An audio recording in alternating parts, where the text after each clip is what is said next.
আজ অর্থাৎ সোমবার কংগ্রেসের তরফ থেকে আয়োজিত একটি সভার অনুমতি দিতে প্রশাসনের অস্বীকৃতির প্রতিবাদে কুলটি থানার সামনে রাস্তা অবরোধ করে বিক্ষোভ করে কংগ্রেসের কর্মী ও সমর্থকেরা।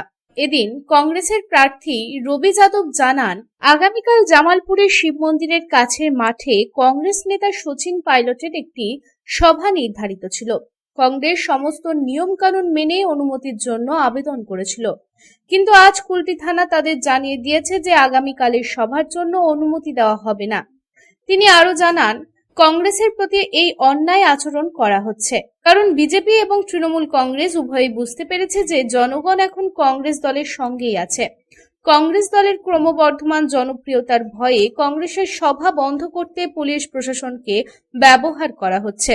তিনি আরো জানান, যখনই কংগ্রেস কোনো কর্মসূচি আয়োজন করে কুলটি থানার ভারপ্রাপ্ত কর্মকর্তারা অনুমতি দিতে অস্বীকার করেন। পুলিশ প্রশাসন কংগ্রেসের প্রতিটি কর্মসূচি বানচাল করার চেষ্টা করছে। আরে দেখুন, আমরা 2 ঘন্টা আইসি স্যারের সঙ্গে বসেছিলাম, অফিসে গিয়েছিলাম কথা বলতে। আইসি স্যার, আমি একটা আইএনসি ক্যান্ডিডেট, ভাবুন উনি আসছেন না। আমি ফোন করছি, ফোন কেটে দিচ্ছে, বলছে ওখানে অফিস থেকে যে করা হচ্ছে করতে দাও। আমরা এখানে টিএমসি, আরে কি এখানে কি আছে? পুলিশ মানে এটা কি? আরে মানুষের সেফটির জন্য তো এরা সব বিজেপি টিএমসির দালালি করছে। আরে আমরা রাস্তায় বসেছিলাম মানুষকে বুঝাতে, দেখুন এখানে এরা কি করছে। আমরা একটা প্রোগ্রাম করতে চাইছি, প্রোগ্রাম করতে দিচ্ছে না। আমরা রাস্তায়, আরে আমি কালকে আমাদের একটা প্রোগ্রাম আছে, সেটা সচিন পাইলট যে আসছে, সেটা এরা বারবার রিজেক্ট করছে। আমরা যেই প্রোগ্রাম নিচ্ছি সেটাই রিজেক্ট করে দিচ্ছে, পুলিশ করে দিচ্ছে। এখানকার পুলিশ আইসি করছে, আমি নাম ধরে বলছি তো, হ্যাঁ ওই পুলিশের জন্য, আইসি স্যারকে ডাকার জন্য। এই প্রসঙ্গে কুলটি ব্লক কংগ্রেসের সভাপতি সুকান্ত দাস জানান, আগামীকাল কংগ্রেসের একটি সভা অনুষ্ঠিত হওয়ার কথা ছিল এবং কংগ্রেস সমস্ত নিয়ম কানুন মেনেই অনুমতির জন্য আবেদন করেছিল। তাদের পক্ষ থেকে একটি আবেদন করা হয়েছিল, কিন্তু আজ কুলটি থানা থেকে তাদের জানানো হয়েছে যে আগামীকালের সভার জন্য তাদের অনুমতি দেওয়া হচ্ছে না। তারা আরো বলেন, আগামীকাল অমিত শাহ কুলটিতে আসছেন এবং তিনি একটি রোড শো করবেন। অন্য সব রাজনৈতিক দলকে অনুমতি দেওয়া হচ্ছে, শুধু কংগ্রেসকে কেন অনুমতি দেওয়া হচ্ছে না? এরই প্রতিবাদে কংগ্রেস রাস্তা অবরোধ করতে বাধ্য হয়েছে। কংগ্রেসকে পারমিশন দেওয়া হচ্ছে না। আগামীকাল আমাদের একটা স্টার ক্যাম্পেনের আসার কথা আছে, যেটা জামালপুরের শিব মন্দির মেলা ময়দানে।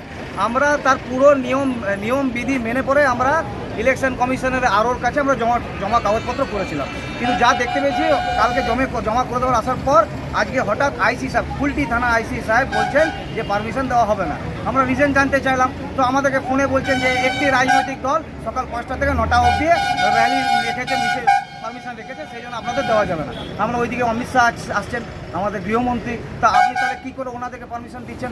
আমরা একটা কোনার মধ্যে সভা করব, সেই সভাতে ওই র্যালির সাথে কী সঙ্গ আছে? আমরা এটাও জানতে চাইলাম যে র্যালি স্টার্টিং কোথায়, র্যালির এন্ডিং কোথায়, র্যালি কোন রুট দিয়ে ঘুরতে যাবে, ওনারা বলতে পারলেন না। তাহলে আমাদের কাছে প্রশ্ন কি, তাহলে এখনো কি টিএমসির দলদাস হয়ে কি আমাদের এই পুলিশ সরকার কাজ করছে, পুলিশ প্রশাসন কাজ করছে?